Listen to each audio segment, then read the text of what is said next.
Plus two കഴിഞ്ഞ് ജർമ്മനിയിൽ പഠിക്കാനാണ് ഇഷ്ടം. പക്ഷേ എങ്ങനെ പോകും? പല ഏജൻസികളും നിങ്ങളുടെ അടുത്ത് പറഞ്ഞു കാണും B2 കഴിഞ്ഞാൽ മാത്രമേ ജർമ്മനിയിൽ പോകാൻ പറ്റൂ എന്നല്ലേ. എന്നാൽ ഞാൻ കണക്കിലെ കളി പറയാം. ഇവിടെ നാട്ടിൽ ഗോത്ത് B2 വരെ പഠിക്കാൻ ഏകദേശം 1.5 lakh rupees ആകും. എന്തേലും കഷ്ടകാലത്തിന് 4-5 തവണ എക്സാം ഫെയിൽ ആയാൽ പിന്നെ ഒരു 1.5 പോയി. ഇതേ പൈസ ജർമ്മനിയിൽ പോകുന്നതിന് ഇൻവെസ്റ്റ് ചെയ്താലോ? അതും ജർമ്മൻ പഠിക്കുന്നതിന്റെ സ്റ്റാർട്ടിംഗ് സ്റ്റേജിൽ തന്നെ ആയാലോ? ജർമ്മൻ ലാംഗ്വേജ് വഴി A1 A2 ലെവൽ തന്നെ ജർമ്മനിയിൽ പോയി പഠിക്കാം. ഇത് പഠിപ്പിക്കുന്നത് നേറ്റീവ് ജർമ്മൻസ് ആയാലോ?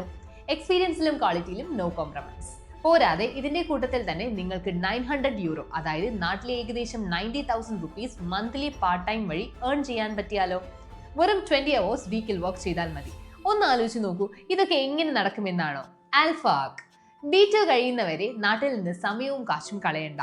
റൈറ്റ് ടൈമിൽ റൈറ്റ് സ്റ്റെപ്പ് എടുത്താൽ സീറ്റും ജോബും സെക്യൂർ.